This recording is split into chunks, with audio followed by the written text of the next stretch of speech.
We've seen various pictures, pieces of artwork over the years suggesting what different stages of the Space Marine armoring sequence might look like. We've never seen it put together quite so comprehensively as this before, so it entirely accorded with all of those existing pieces of imagery that we've seen and become familiar with over the years, but brought together and showed an awful lot more than we've ever seen before.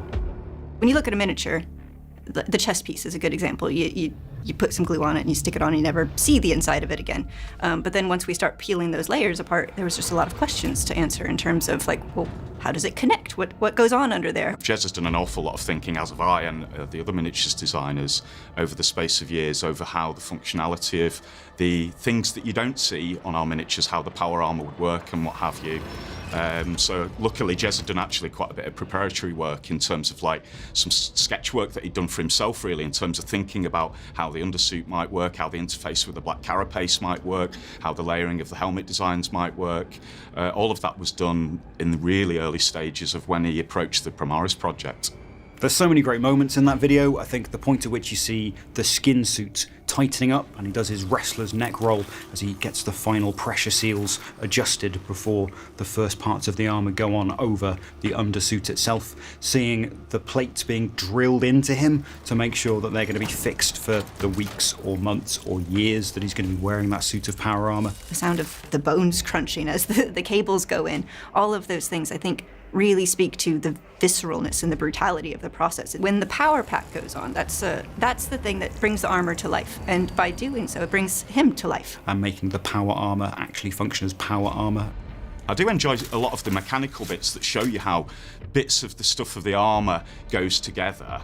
But yeah, the atmosphere and the general ritual of the whole process, I think the team did a really good job of. I really felt the immensity of the Imperium and everything that contemporary Space Marines in the 41st millennium have inherited from their Legion forebears. You can imagine that this arming chamber dates from the time of the Ultramarines Legion. We tried to make it a functional space that obviously is purpose-built to do a specific thing, but also not leave out any of those Gothic, esoteric elements that defines Warhammer 40,000. The ancillary stuff that exists in the kind of margins of the 41st millennium, the tech priest, the cherubs bringing stuff for him to wear, the monotasked servitors who exist only to fulfill a particular function, who are mounted on cranes on the walls and only come out to bestow particular pieces of armor.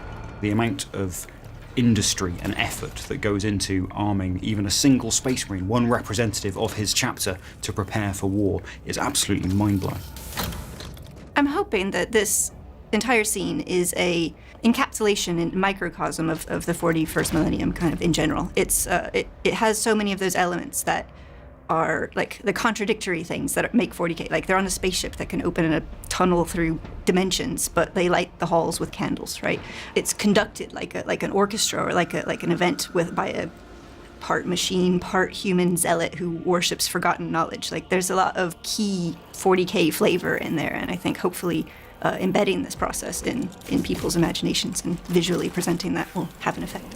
I hope people watching this take away the amount of thought and work that's gone into realising scenes from the 41st millennium that we know take place but don't necessarily get a chance to explore in quite this amount of detail. Things that have been written about in Black Library books or alluded to in cutscenes and video games but never presented quite so comprehensively with the amount of involvement from the Warhammer studio, Warhammer Storyforge writers and other people around Games Workshop.